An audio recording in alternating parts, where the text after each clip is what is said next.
सौभाग्यवती भाग 16वा. एकेकाळी एकत्र असलेल्या अण्णाभाऊंच्या कुटुंबाचे भर वादळात सापडलेले जहाज किनारी लागले होते. किनारा मिळताच ज्याला जिथे शरण मिळाले तिथे त्याने सहारा घेऊन आपापला संसार थाटला होता. तोही चांगल्या रीतीने फुलवला होता. सारे कुटुंब पुन्हा एकत्र आले नसले तरी एकत्रच आल्यासारखे होते. छोट्या छोट्या समारंभालाही ते एकमेकांकडे जमून आनंदाने प्रसंग साजरा करीत. त्यांच्यामध्ये मोठे मतभेद नसल्यामुळे एकमेकांना तात्काळ ओढ देत असे. त्या वतनदारी परंपरेला ही एक डाग होता. अपयशाची एक कडा होती ती म्हणजे अण्णांच्या भरकटलेल्या नावेतून न सावरलेली संसाराने दान दिलेली नयन. ती नेहमीप्रमाणे शांत असलेली अचानक नयन म्हणाली, "अण्णा भाऊ, मला थोडे बोलायचे आहे तुमच्याशी." ते ऐकून सारे शांत झाले. आता ही काय नवे संकट आणणार या भावनेतून अण्णा म्हणाले, "बोल नयन, काय म्हणतेस?" "माधवी आता मोठी झाली आहे. तिला कुठेतरी उजवून मोकळे व्हावे अशी माझी इच्छा आहे." "आई!" तिच्याजवळ माधवी ओरडली, "तुला काही कळते का? वेडी तर झाली नाहीस ना तू?" "तिचे वय आहे का?" काकीने विचारले. "कालची पोरगी ती. आत्ताच तिला संसाराच्या दावणीला बांधू नकोस. शिवाय आजकाल लग्न सोपी आहेत का? नवरदेवाचा भाव काय आहे हे माहिती आहे का तुला? आणि लग्न करायचं आहे म्हणे तिचं." "अण्णा, काळजी करू नका. तुम्ही फक्त जुळवायचं बघा. सारा पैसा मी देईन. एक पैसाही तुम्हास मागणार नाही मी." म्हणे, "मी देणार पैसे? लग्न म्हणजे काय तोंडाचा खेळ वाटला तुला? गेला तो काळ. आम्ही 100वर लग्न लावली. ती दिसता जे हो. मुलीचा संसार उद्ध्वस्त झाला तरीही तुम्ही संसारात तुमच्या तुरा मुरवताच आहेत. नाही नाही, काहीही बोलू नकोस. तुझा संसार तुला टिकवता आला नाही. आमच्यासारखाच वतनदार शोधला होता. तालुक्यात नाव आहे त्याचं." "ओ हो हो हो, नाव आहे त्याचं?" "आहे ना, मी कुठे नाही म्हणते. नात्याने मामी असणाऱ्या बाईशी संबंध ठेवून लग्न लावणाऱ्या म्हणून तालुक्यात काय जगभरात नाव आहे की त्याचं. आता एकदा त्या वतनदाराचा सत्कार करा आणि मला घटस्फोट देऊन म्हणून त्याचे नाव पूर्ण तालुक्यात मिरवा." "नाही नाही, तुझ्या चुकीमुळे संसार मोडलाय तू. तू त्याला दुसरे लग्न करण्याची संमती दिली म्हणून त्याने दुसरं लग्न केलं." "अण्णा थांबा जरा. तेच उघडण्यात काय अर्थ आहे?" नयन म्हणते, "त्याचप्रमाणे माधवीचे लग्न करूया ना आपण. वाद मिटवा." या उद्देशाने बाळू म्हणाला. "चला बरे, जेवायला वेळ होतोय." ताट वाढलीत असतील सर्वांची. परिस्थितीचे गांभीर्य जाणून कमा आत्या म्हणाली, "जेवण खाण्यात गप्पा गोष्टी माधव मीराच्या मुलाच्या बारशाचा दिवस उजळला. पहाटेपासून सारे कामात दंग होते. जेवणे होत होती. आहेरचीही देवाणघेवाण होत होती. भाऊचे सर्वांनाच पूर्ण आहेर घेतले होते. सायंकाळी बारशाची वेळ झाली. सजवलेल्या पाळण्यात शृंगारीत बाळाला झोपवण्यात आले. नयन वाट पाहत होती. मोठ्या आत्याने या नात्याने नाव ठेवण्याचा अधिकार नयनचाच. मीरा म्हणेल याची वाट पाहत असताना अचानक आशा उठली. "आशा का पाटणाकडे जाते? नयनचा अधिकार आशाला का?" तसे नयनने मोठ्या मनाने दाखवून आशाला नाव ठेवायला सांगितले असते तर गोष्ट निराळी होती. "ए आशा, कुठे निघालीस ग?" कमात्याने विचारले. "मला वहिनींनी सांगितलं आहे की बाळाचे नाव ठेवा म्हणून तुम्ही." आशा मीराकडे बघून म्हणाली. "तू बैस. अगं नयन मोठी आहे ना, तिला नाव ठेवू दे." "नयन जा ग तू." कमात्या म्हणाली. तसा प्रसंग मोठा विचित्र निर्माण झाला. कुणी काही बोलण्यापूर्वीच नयन पाळण्याजवळ पोहोचली. बाळाला उचलण्यापूर्वी तिने बाळाचे नाव काय ठेवायचे अशा प्रश्नार्थक नजरेने मीराकडे पाहिलं. मीरा तणतणत म्हणाली, "स्वप्नील, चल रे स्वप्नील, खेळायला जाऊ आपण." नयनचे वाक्य पूर्ण होण्यापूर्वीच तिच्या पाठीवर अनेक थापट्या बसल्या. काही क्षणात नयन बाजूला झाली. बाहेर सुरू झालेल्या जेवणाच्या बफे रात्रीचे 10 वाजले तरी येणाऱ्यांची रीक सुरूच होती. घरामध्ये कमा आत्या आणि मीरांमध्ये जुंपली होती. विषय अर्थातच होता बाळाचे नाव ठेवण्याचा. नयनला बाळाचे नाव ठेवायला सांगून कमा आत्याने मोठा अपराध केल्याप्रमाणे मीरा म्हणाली, "आत्या, तुम्ही का आशाला थांबवलं?" मीरा, पण नाव ठेवण्याचा अधिकार मोठ्या आत्यालाच असतो ना. असं कुठे लिहिलंय का? एखादी गोष्ट तरी आमच्या मनाप्रमाणे घडत नाही. आता मला तरी काय माहिती. मी आपलं सहजपणे म्हणाले. तुमचं झालं हो, पण माझं पहिलाच मुलगा, त्याचे नाव कुणाच्या हाती ठेवावे ते मला पाहू द्या ना. मध्ये चुडबुड का करता तुम्ही? कुणाच्या म्हणजे काय ग? मी का कोणी ऐरी-गैरी आहे? मीही त्याची आत्याच ना, नयन बडकून म्हणाली. हो, आत्याच आहेत. मी कुठे नाही म्हणते. पण जिला स्वतःचा संसार सांभाळता आला नाही, तिने दुसऱ्याच्या संसारात बिबा घालवू नये, मीरा म्हणाली. आणि संतापाने नयन फुललेली पाहून अगं अगं थांब असे म्हणत कमा आत्या आणि आशाने मध्यस्थी करून तो वाद तिथंच थांबवला. बारसे झाले. सारे पाहुणे परतले. नेहमीप्रमाणे त्या दिवशी नयन सकाळी शाळेत पोचली. शाळेची सुसज्ज इमारत तिच्या स्वागताला सज्ज होती. ताटव्याच्या आडोशाने सुरू झालेली ती शाळा चांगली दुमजली झाली होती. अगोदर सासरी नरकात राहून नंतर माहेरच्या ज्याच्यात राहणाऱ्या नयनने शाळेत स्वर्ग निर्माण केला होता. तिच्या कष्टाला खांडरे साहेबांची मेहनत आणि जिद्द यांचे सहाय्य होते. सरकाराकडून कसल्याही प्रकारची मदत मिळाली नसताना त्यांनी ती शाळा वाढवली होती. नयन खुर्चीवर बसली न बसली तो तिच्यासमोर फोन खणालला. खांडरे साहेबांनी शाळेत फोन घेतला होता. त्यांचे राजकीय कार्यालय त्याच इमारतीमध्ये होते. साहेब शहरात असले म्हणजे फोन त्यांच्या कार्यालयात असतो. ते नसताना तो फोन नयनच्या कार्यालयात सेवा बजावत होता. हॅलो, फोन उचलून नयन म्हणाली. ताई, मी मुंबईहून खांडरे बोलतोय. नमस्कार साहेब, नयन आदराने म्हणाली त्यांना. कसं काय आहे साहेब तुमचं तिथं? नयनताई, अभिनंदन, आपल्याला ग्रँड मिळाला आहे. आदेश माझ्या हातात आहे. अत्यंत आनंदी आवाजात खांडरे म्हणाले. वा सर, ही तर खूप म्हणजे खूपच आनंदाची बातमी आहे. मनःपूर्वक अभिनंदन साहेब. आपल्या प्रामाणिक प्रयत्नांना यश आले. मला खूप खूप आनंद झाला आहे. तुमची जिद्द फळाला आली. ताईसाहेब, खरी जिद्द कौतुक तुमचे बरे. बाकी तिथं आल्यावर बोलू. एक विचारू का? नयनने विचारले. विचारा ना साहेब. आपल्या तिकिटाच्या काय झाले? तीही आनंदाची बातमी आहे. तुमच्या शुभेच्छा फलदायी ठरल्या ताई. तिकीट मिळाले, खांडरे आनंदाने म्हणाले. साहेब, तुमचे मनःपूर्वक अभिनंदन. दुग्ध शर्करा योग जुळून आला होता. नयन बोलत असताना मध्येच फोन कट झाला. तितक्यात बाईजीसह गायतोंडे आत आलेले पाहून नयन म्हणाली. बाईजी, पळा, पेढे आणा, चहा सांगा, तेही लवकरात लवकर. लेकिन क्यों ताईजी? कोई खास बात है क्या? खास? महाखास बातमी आहे. अरे, ऐकशील तर उड्या मारशील. साहेबांचा फोन होता. शाळेला ग्रँड आणि साहेबांना तिकीटही मिळाले आहे. बोलताना नयन स्वतःचा आनंद लपवता आला नाही. ताई, अभिनंदन. तुमच्या मेहनतीमुळे आजचा हा दिवस आम्हाला पाहायला मिळाला.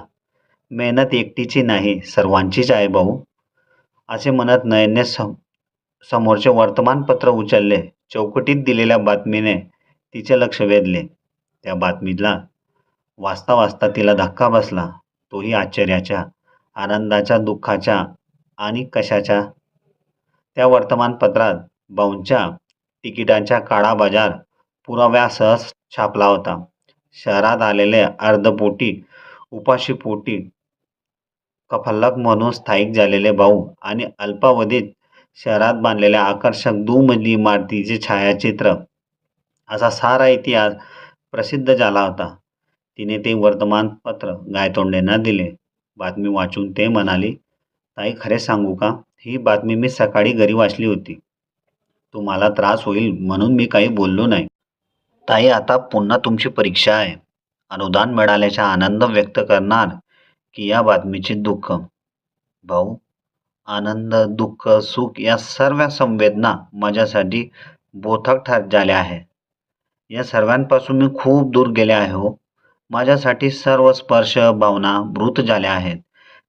त्या सर्वांपलीकडे मी पोचले आहे आता, नयन म्हणाली. तिकडे पेढे आणायला जाणाऱ्या बाईने सर्व शिक्षकांना शाळेला अनुदान मिळाल्याची बातमी मोठ्या आनंदाने सांगितली.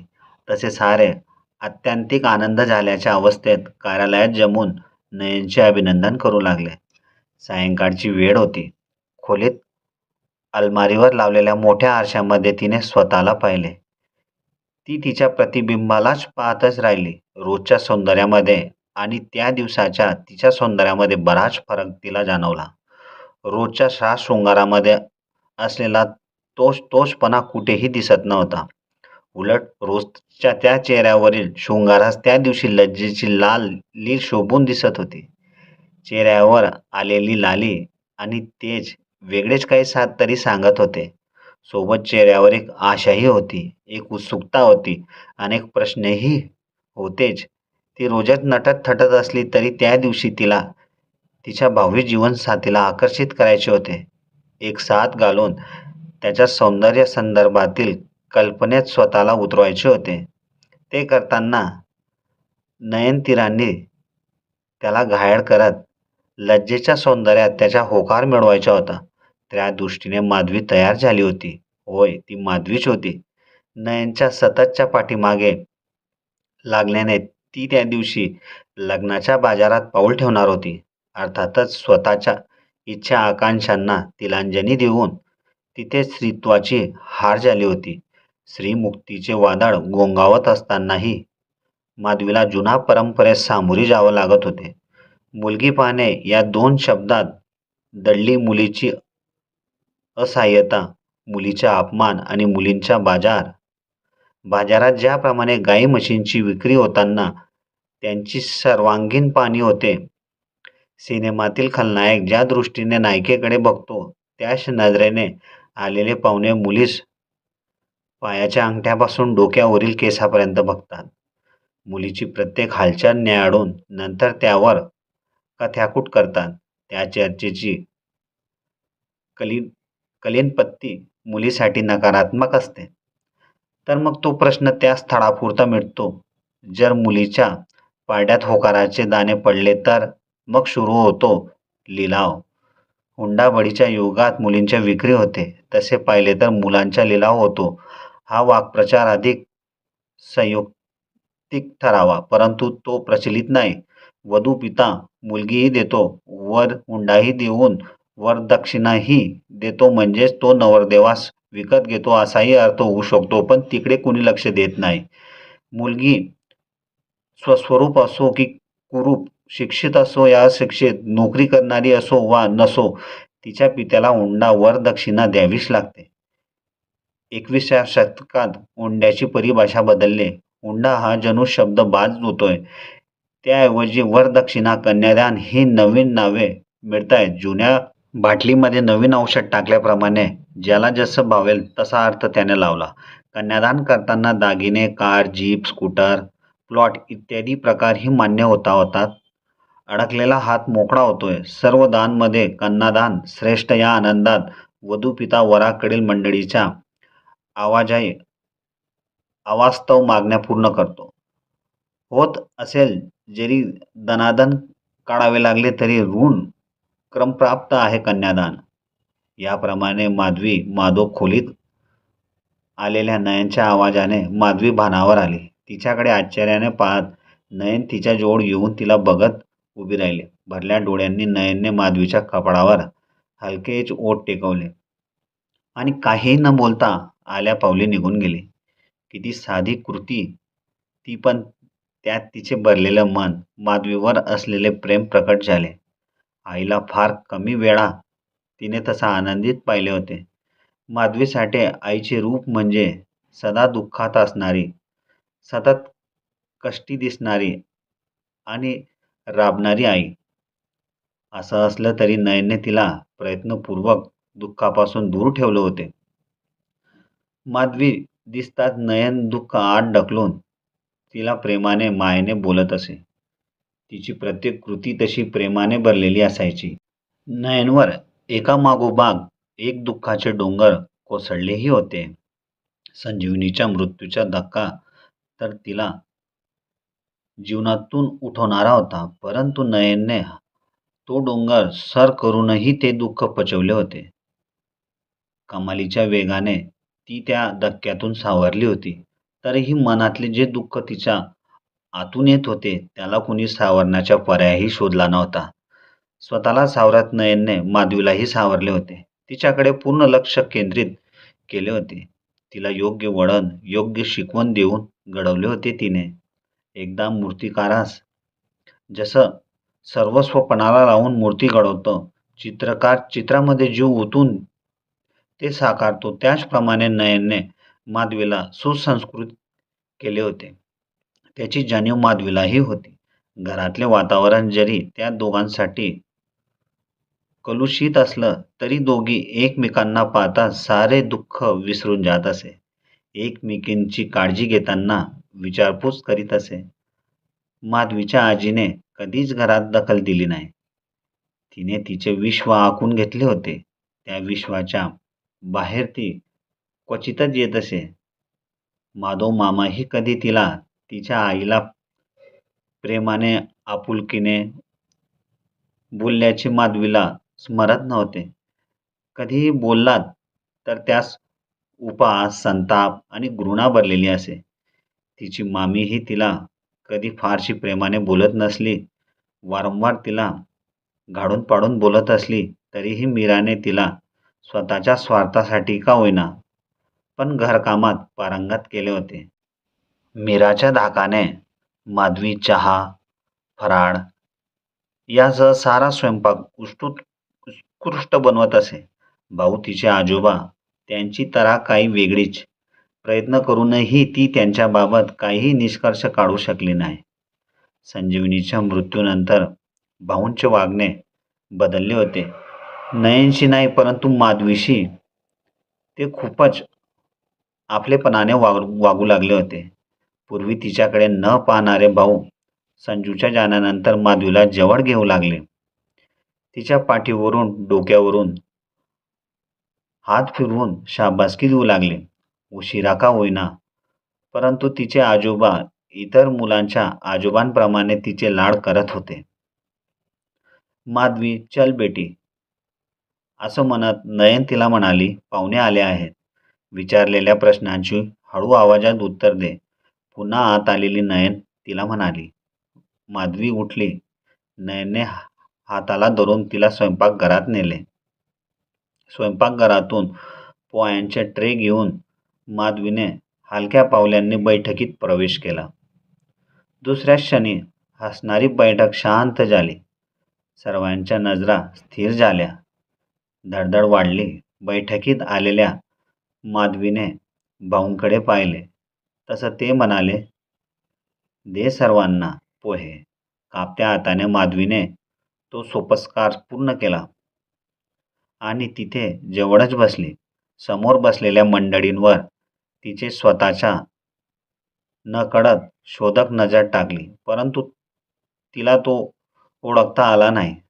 सर्वांच्याच चेहऱ्यावर एक प्रकारची लालसा होती. त्यापैकी तिघे समवयस्क होते. तिघांचीही नजर तिच्या शरीरावर फिरत असली तरीही पहिलीच वेळ असलेल्या माधवीला त्याला ओळखणे कठीण झाले होते. गोंधळलेल्या अवस्थेत तिने स्वतःच्या पायावर दृष्ट स्थिर केली. पाहण्याच्या कार्यक्रमातील एक महत्त्वाचा सोपस्कार म्हणजे प्रश्न उत्तरे. सर्वांनी एकामागून एक प्रश्नांची सरबत्ती केली. जमेल तशी माधवीने उत्तरेही दिली. काही क्षणाने कुणीतरी म्हणाले, ठीक आहे, जा तू आत. माधवी उठून आत आली. एक ओझं डोक्यावरून उतरल्याप्रमाणे परीक्षा खोलीतून रिकाम्या डोक्याने परतणाऱ्या विद्यार्थीप्रमाणे ती खोलीत आली. काही वेळाने ती मंडळीही कळवतो असे सांगून त्या घरातून निघून गेली. ती मंडळी पाहून गेल्यावर 8 दिवस स्वप्नात तरंगणारी माधवीच्या हातामध्ये ते पत्र पडले. पाहून गेलेल्या मुलाच्या वडिलांचे ते पत्र होते. त्यात लिहिले होते त्यांनी, मुलीला नाव ठेवायला जागा नाही, परंतु नवऱ्याने टाकलेल्या स्त्रीच्या मुलीशी संबंध ठेवणे आम्हालाही जमणार नाही. पत्रातील पुढचा मजकूर तिला वाचताच आला नाही. माधवीचे डोळे भरून आले. तिला खूप दुःख झाले, पण काही गोष्टींचा सामना करावाही लागतो. आयुष्य म्हटले तर प्रत्येक गोष्टी सुख दुःखात काढावेच लागतात माणसांना. नंतरही अनेक ठिकाणी नयनला तेच उत्तर मिळाले. कुणी ठिकाण सुचवायला उशीर, नयन लगेच त्यांना जाऊन भेटत असे. मुलीचे लग्न ठरवताना एक स्त्री स्वतः मुलीची आई येते हे बघून स्त्रीमुक्तीच्या दशकातही भुवया उंचावल्या जात असत. मुलामुलींच्या माहितीची, अपेक्षांची विचारणा होण्यापूर्वीच अनेक प्रश्नांची यादी समोर येत असे. त्या प्रश्नोत्तराच्या माध्यमातून नयनच्या जीवनवृत्तांत समोर येताच नकार देताना कुणी म्हणे, "नाही, आम्हाला मुलाचे लग्न करायचे नाही. तुम्हाला कुणीतरी खोटी बातमी दिली आहे." असे म्हणत ती दुःखी अंतःकरणाने त्या ठिकाणाहून परत यायची. तर अनेक जण समोरासमोर आणि स्वतःला फार मोठे स्पष्टवक्ते समजून असेच म्हणायचे, "टाकलेल्या बाईचे चारित्र्य ते तर जाऊ द्या, आम्ही अशा घराण्याशी संबंधही ठेवू शकत नाही." असे सांगून त्या वारंवार नयनच्या दुःखावर पाणी शिंपडायचे काम करत असे. अशी उत्तरे ऐकून नयन प्रचंड निराश होत असे, उदास होत असे. पण तिने धीर आणि प्रयत्न सोडले नाही. ती प्रयत्नवादी राहिली आपल्या मुलीच्या भविष्याबद्दल. कथा आवडली असेल तर लाईक, शेअर आणि चॅनलला सबस्क्राईब नक्की करा. पुढील भाग उद्या सायंकाळी नक्की येईल. धन्यवाद.